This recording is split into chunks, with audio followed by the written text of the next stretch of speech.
Alors, c'est impressionnant ce spectacle dans les airs sur un fil. Sincèrement, quand on voit ces images, on est très touché. Hein. On va poser tellement de questions.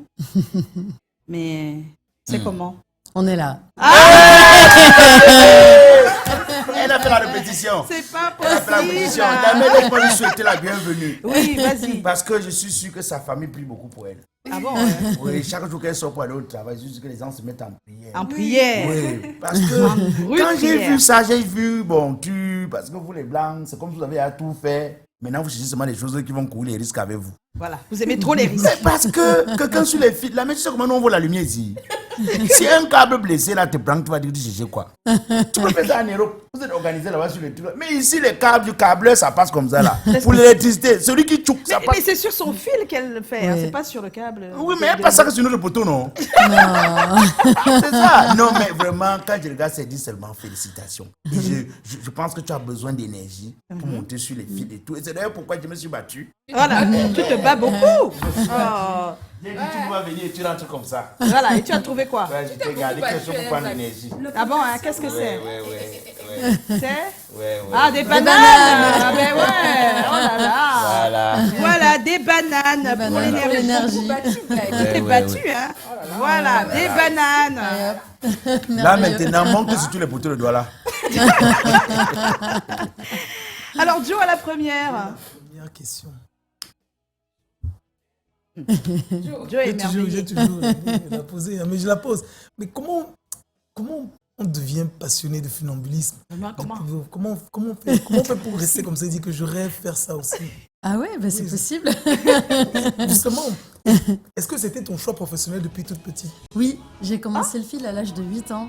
Et je me suis dit, en fait, c'est ça que je veux faire. Et depuis toute petite, je fais du fil. Et je me suis jamais posé la question de ce que je voulais faire plus tard. C'était du fil.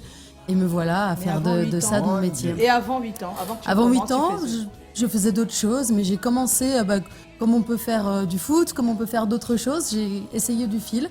Et puis ça m'a pris en passion. Et je me suis dit, mais c'est ça que je veux faire dans ma vie. Et j'ai continué. Et les parents acceptent ça. Alors les parents, ils n'ont pas eu le choix. Mais quand on est petite, quand on a 8 ans, on commence sur les fils très hauts ou Alors, on commence très bas et c'est comme ce qu'on donne ici aujourd'hui avec les enfants au Cameroun. On commence petit, en bas à 50 cm du sol et puis petit à petit, quand on a vraiment expérimenté beaucoup et qu'on connaît ses limites, on connaît toutes les rattrapes possibles et qu'on sait exactement ce qu'on fait, là, on peut commencer à monter petit à petit et puis travailler avec le balancier, etc. Mais au début, on commence vraiment en bas. Et à 50 cm sur À 50 cm, et puis même on peut commencer aussi des figures là-haut, mais au début on est accroché, et puis après, une fois qu'on est vraiment sûr, on se décroche. Voilà, c'est vraiment un art, et encore une fois, c'est vraiment un métier, et c'est beaucoup, beaucoup de travail derrière. Donc tout le monde peut le faire, hein, voilà, Donc, tout c'est le un monde, mais il faut beaucoup travailler pour C'est ça. un métier, le genre que tu sors le matin, tu dis à tes enfants que même monter sur les fils. Ah ben oui, Oui. Waouh! oui, c'est possible. J'ai bien envie de savoir finalement, c'est quoi le funambulisme de manière concrète? Alors, funambule, c'est travailler sur un fil à grande hauteur avec le balancier. Le balancier, c'est la grande barre qu'on voit dans les images que j'ai dans les mains. Donc, c'est une grande barre qui fait 14 kilos, elle est lourde, elle fait 6,50 mètres de long et ça m'aide vraiment à tenir en équilibre. Ah bon? C'est un élément de sécurité De aussi. sécurité, oui. Voilà, si jamais il y a des rafales de vent, hop, ça m'aide vraiment à tout rattraper. oui. Voilà, parce qu'il y a aussi les chauves-souris, enfin, il y a pas mal de choses qui se passent en l'air. Oui, en l'air.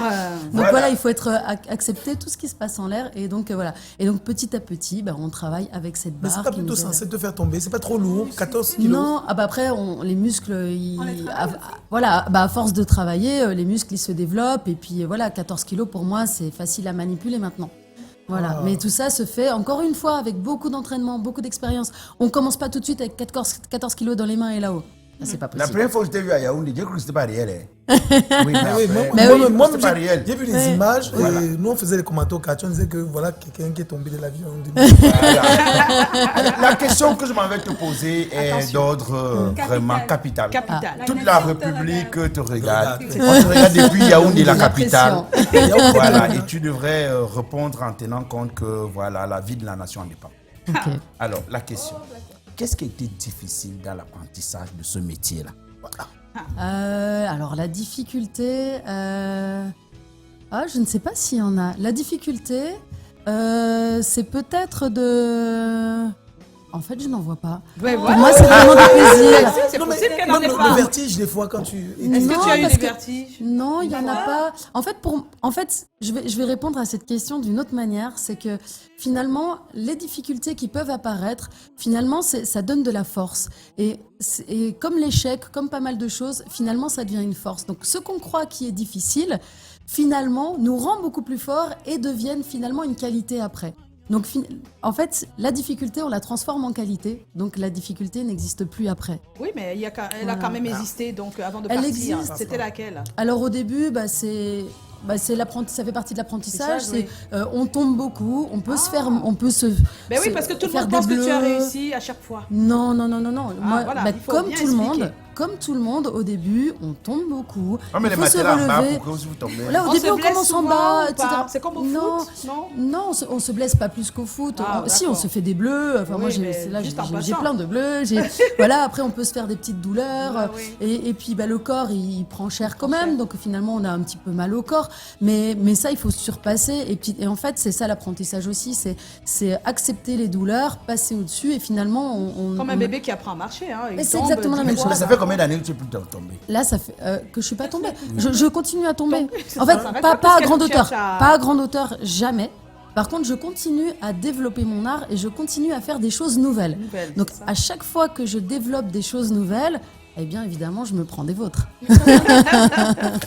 Alors, qu'est-ce que ça demande pour être bien exécuté, le funambulisme? Alors, ça demande surtout un état d'esprit. Ah. C'est surtout ça. C'est Comment un on état fait pour avoir d'esprit. cet état d'esprit? Encore une fois, c'est l'expérience, c'est l'envie. C'est surtout l'envie. Il faut avoir envie de faire ça. Et petit à petit, pour moi, là-haut, c'est vraiment un synonyme de liberté. Ah Et donc, du coup, il faut avoir vraiment un état d'esprit qui est... parfois, on peut avoir des montées d'angoisse. Parfois, Oui, ça quand je arrive. teste avec la lumière qui change beaucoup, etc., je peux avoir des montées d'angoisse, mais c'est contrôler tout ça. Et à chaque fois, je dis que, par exemple, les montées négatives sont tout aussi dangereuses que les pensées positives. Attends. Par exemple, des montées d'angoisse, on prend ça comme quelque chose de négatif, ça peut déstabiliser. Donc, il faut absolument les maîtriser. Mais des pensées positives comme « Ah là, je me sens super bien », puis Bien. du coup, on Ah, commence à allez. réfléchir à d'autres choses, c'est tout aussi dangereux que des pensées négatives parce qu'il faut vivre l'instant présent sur le fil. Et donc, il faut être vraiment à ce qu'on fait. Donc, quand tu es au-dessus, tu ne penses pas à ton bailleur, tu ne penses pas à ton câbleur. Non, je pense à ce que je Même suis l'école là où des je enfants, suis. si on a chassé l'enfant, c'est son problème. Voilà, c'est ça. Non, voilà. Bon, on s'organise Est-ce avant, qu'on peut hein. avoir On s'organise de temps en avant de temps monter des sur le images de fil. ceux de quoi on parle, s'il vous plaît. C'est pas tout le monde qui sait de quoi on parle, s'il vous plaît. Juste comme ça, on met rien dans les choses pour être sûr que ça tienne. Non, Mais c'est des chaussures qui sont faites que de cuir pour pouvoir glisser un peu et en même temps pas se faire trop mal aux pieds parce que ça brûle un petit peu quand même à force de glisser sur le fil. Mais non, il n'y a Il n'y a rien pas de... les mains dessus. Il y a pas de magie, c'est pas de la magie, c'est vraiment que du travail. C'est pour ça qu'encore une fois, je dis c'est vraiment Si c'était accessible à fait tout le monde. ici, directement par quelqu'un d'ici, on aurait dit non, il a quelques écorces, c'est pas possible. Voilà, oui. Ben oui. Non, mais tu as tes Et- écorces, mais qu'on ne connaît pas. On ne connaît pas. Alors, comment ne pas avoir peur de la hauteur? En fait, c'est le travail, c'est ça, c'est le travail et c'est le plaisir. Et après, il y en a qui ont le vertige, il y en a qui ne l'ont pas. On n'est pas tous pareils, Ah, ça, voilà, c'est c'est sûr. important de le dire. À la Il y a- base, on oui. n'est pas tous pareils. Il y en a qui ont plus peur de la hauteur que d'autres initialement, mais le vertige et la peur de la hauteur, ça se travaille aussi. Et ça d'accord. peut s'apprivoiser. À force d'y aller, petit à petit, vraiment, ça s'apprivoise. Et une fois qu'on maîtrise son art, on n'a plus peur parce qu'on maîtrise. En fait, la peur, elle est quand on ne maîtrise pas, quand on ne connaît pas. Elle vient de l'inconnu.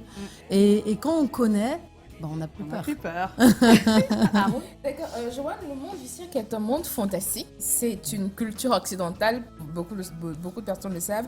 Le funambulisme aussi. Mais comment est-ce que ça a été apprécié par les Camerounais quand tu as présenté tes spectacles? Alors, ouais. ça n'a pas forcément été hyper apprécié. Alors, apprécié, je ne sais pas si c'est le mot utilisé, mais Compris. compris tout de suite. Voilà, c'est ça, merci. Au début, quand je suis arrivée la première fois, donc c'était il y a 1 an au mois de novembre, donc j'ai commencé à Yaoundé, avenue Kennedy. Là, on a dit que j'étais la sorcière sur les fils Enedis. Moi, ce sont des conditions que tu as été remplies. Et du coup, moi, ça m'a fait sourire vraiment très fort. Et je me suis dit, mais en fait, on me dit que je suis la sorcière parce que c'est la sorcellerie, parce que c'est incompris, parce qu'on ne connaît pas et on se dit, Oui. ah, ça c'est loin de moi. C'est la magie, si on ne C'est sait la pas. magie. On ne sait pas, c'est la magie. Mais petit à petit, on est venu ici à Douala, on a été au Stade SICAM, on a montré aussi aux enfants, on a fait passer des enfants sur le fil. Et du coup, les gens, ils ont commencé à changer leur mentalité, changer leur façon de penser, parce qu'ils se sont dit, mais si nos enfants, ils vont sur le fil aussi, c'est que finalement, peut-être c'est possible. Et donc, j'ai poussé la chose encore plus loin grâce à l'Institut français, où du coup, on a formé des formateurs. Donc là, on a commencé à former des formateurs qui, maintenant, peuvent former les enfants. Donc l'idée, c'est de petit à petit créer peut-être une école de cirque ici au Cameroun. Est-ce que les formateurs savent le faire? Oui, donc on les a formés. On les forme d'abord à le faire et après on les forme à former. On les forme à faire et en même temps on les forme à former. Donc là, ils ont commencé la formation au mois de février. Donc là, on est encore en train de les former. Ah, d'accord. Et donc là, ils commencent à faire vraiment des choses, de très très chouettes choses. Donc ça, c'est l'avenir. Et en fait, petit à petit, on crée des artistes camerounais en devenir funambules. Je voulais poser une petite question. La petite. Une petite question comme ça. J'ai dit, qui vous paye alors? Tout le monde sur le fil, c'est quand qui paye? C'est un métier. C'est comme ton spectacle sur scène. Exactement. Ça passe dans la rue. Mais oui, c'est exactement la même chose. Dans la rue, spectacle est payé. Même si c'est dans la rue. Et les gens qui sont dans la rue la payent. Non, c'est pas eux, on l'a fait venir. Non, voilà, c'est pas avec une billetterie. Comme dans les salles, il y a une billetterie, les gens ils payent leur place pour rentrer. Quoique à l'Institut français, il y a beaucoup de spectacles aussi qui sont à entrée libre. Mais un spectacle n'est jamais gratuit, en effet. Il y a toujours quelqu'un qui paye pour qu'un spectacle existe. Donc quand on dit des spectacles gratuits dans la rue, finalement, c'est des spectacles à entrée libre. Mais il y a, par exemple, l'Institut français qui finance ce genre de projet. Oui. Après, il y a aussi des mairies, il y a aussi des villes. Enfin voilà, ça dépend en fait chaque spectacle. Mais dans ton pays de résidence, c'est pareil? C'est le pareil. Même principe. Alors quand on est dans la rue, souvent c'est des entrées libres et du coup ce sont soit des mairies, soit des festivals. La ville a besoin d'offrir un spectacle à ses citoyens. Voilà. Parce qu'un spectacle, ça permet la rencontre, l'échange et le fil pour moi c'est vraiment ça, c'est le lien. Et donc, on pose des questions. Ça suscite beaucoup de questions, d'ailleurs. C'est ça qui faisait que j'avais la difficulté à comprendre que ce soit un métier. Mais qui paye? Elle vit de ça. Voilà, je vis de ça. Depuis combien d'années? Alors, ça fait 20 ans que je vis de ça. Wow. Voilà. Oh là là. Et ça se voit que tu vis vraiment de ça, maman. Je vis complètement de ça. J'ai une petite question aussi. Oui. Alors, Johanna, tu as dit que vous avez formé les formateurs. Oui. Pour qu'eux également, ils forment les autres. Oui. Ça veut dire qu'on peut faire du funambulisme à tout âge? Oui, elle a dit qu'elle a commencé à 8 ans. Alors moi j'ai commencé à 8 ans. Elle a formé les formateurs sont adultes. Ils sont plus adultes. Voilà. Donc on peut commencer à n'importe quel âge. Alors tout dépend le niveau qu'on veut avoir. Au plus tôt on commence, au plus tôt on va avoir de l'expérience. Et au plus on a d'expérience, au plus on peut aller très loin dans la spécialisation. Mais là les formateurs qu'on a du coup auditionnés, ils ont aussi un bagage acrobatique, ils ont un bagage de danseurs. Ils ont un bagage de danseurs. Enfin ils ont des parcours différents. Il y en a qui sont échassiers. Voilà, il y a plusieurs profils différents. Donc du coup, ils ont quand même une acuité à apprendre beaucoup plus rapidement que d'autres personnes peut-être. Mais alors, ils vont peut-être pas acquérir mon niveau parce que moi, je fais ça depuis vraiment longtemps. Mais ils auront assez d'expérience pour pouvoir former les enfants. Et peut-être que les enfants qui vont naître de cette expérience-là, après, seront des funambules en herbe et qui vont même me dépasser. Voilà. L'école maternelle de Bonendale accueille donc une série de formations en funambulisme. Oui, donc là c'est le projet qui est en construction. En construction, oui. Et demain mercredi, on accueille à partir de 15h à 15h. Donc il y a les formateurs qui seront là, qui donneront des initiations de fil pour les enfants. Ils feront aussi une petite présentation, donc on pourra les voir. Oui. Voilà, on pourra les voir exécuter ce qu'ils ont appris depuis février. Donc comme ça, ils vont montrer aussi que c'est possible. Mais oui. Moi, je ne montrerai rien cette fois-ci. Je serai là pour transmettre, pour accueillir et pour parler de la bande dessinée qu'on a sortie. Eh bien oui, elle est là, la bande dessinée. Lago qui waka sur le fil. Oui. Tu comprends ce que veut dire waka? Voilà, c'est ce que je voulais dire. Marcher. Elle apprend vite. Voilà, donc la BD, elle est là. Je pense que ça va être l'occasion demain de la présenter aussi. Tout à fait. Et puis on a vu un clin d'œil super. Et là, oui. vous voyez, à Canal 2, à l'émission de Jumbo. Voilà. Donc c'est une super BD. Hein. Oui. Ça parle de toi ou bien de ton art Ça parle de toute l'expérience qu'on a vécue depuis un an. Voilà, ça fait 1 an et demi qu'on travaille pour ce projet-là. Oui. Et donc du coup, c'est une BD qui est franco-camerounaise, réalisée par une illustratrice camerounaise, Sonia Sissako, et une illustratrice française, Maya Raka. Oui. Et donc du coup, ça retrace l'année qu'on a vécue là, où on a fait les performances artistiques, le parcours de la bande dessinée, un projet musical aussi, parce que de tout ça, il naît un projet musical qui s'appelle Nofianga Psycho Family, qui est avec le compositeur avec qui je travaille, français, Jean-Baptiste Freutret. Mais on a intégré du coup 3 musiciens camerounais. On a la chanteuse Lisa, son nom de scène c'est Sally, qui fait partie du projet, et également 2 musiciens d'un groupe très connu ici au Cameroun, qui est le groupe de Macaz. Donc du coup, on a Rodi à la batterie et Petit Jean à la percussion. Et donc, c'est une formation de 4 musiciens qui est du coup franco-camerounais, donc avec le bikoutsi, mais aussi le côté très rock qu'on aime bien. Et voilà, et donc c'est vraiment un mélange des culturels pour réaliser les musiques qui sont écoutables sur le Internet, Bandcamp, Nofianga Psycho Family, Les Filles du Renard Pâle. Il y a moyen d'écouter déjà 3 morceaux, et là, ils sont en train de composer d'autres morceaux qui vont sortir bientôt. Et demain, tu t'attends à quoi avec les petits de la Alors maternelle? demain, je m'attends à un beau moment de partage, parce que souvent les petits sont assez émerveillés de tester le fil. Et ce qui est chouette à chaque fois, c'est que ça leur donne aussi beaucoup de confiance en eux.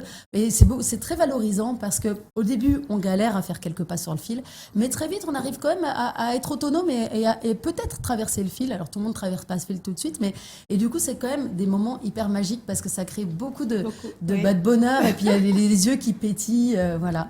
Donc on fait ça à Bonendale demain, et à Yaoundé samedi, et où je retrouve aussi les enfants de la rue, parce que la dernière fois que je suis venue au mois de mai, on a fait 2 grosses performances, ici à Douala, à Bali, donc rue de la Joie, on a fait une belle performance, et à Yaoundé, un coucou à Kiki et la et ouais, bien sûr, un coucou à Kiki que j'ai été voir hier. Du coup. Et du coup, à Yaoundé, on retrouve les enfants de la rue. J'en avais intégré 2 dans ma dernière prestation artistique. Donc, je leur ai appris à faire du fil. Ils ont fait du fil avec moi en bas. Oui, bien sûr. Et c'est aussi pour dire à quel point le fil est aussi un vecteur social.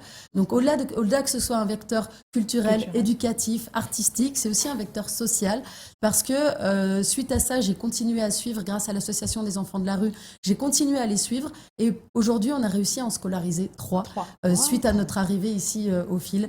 Donc voilà. Donc du coup, c'est vraiment quelque chose qui peut émerger, voilà, de plein de belles choses. Oh, c'est beau. On est en compagnie de Johanna Omelette. Alors, Johanna, on a toujours un thème au centre de notre programme, et le thème aujourd'hui parle d'amitié. Une amie ou un ami qui décide de parler de votre maladie à vos proches malgré votre interdiction. Vous comprenez ou vous comprenez? C'est la question que nous posons. On réfléchit juste un peu, on reviendra. Mais oui, on va passer d'abord la parole à Ernestine, parce qu'il y a quelques messages qui ont été postés sur notre page. Oui, beaucoup de messages.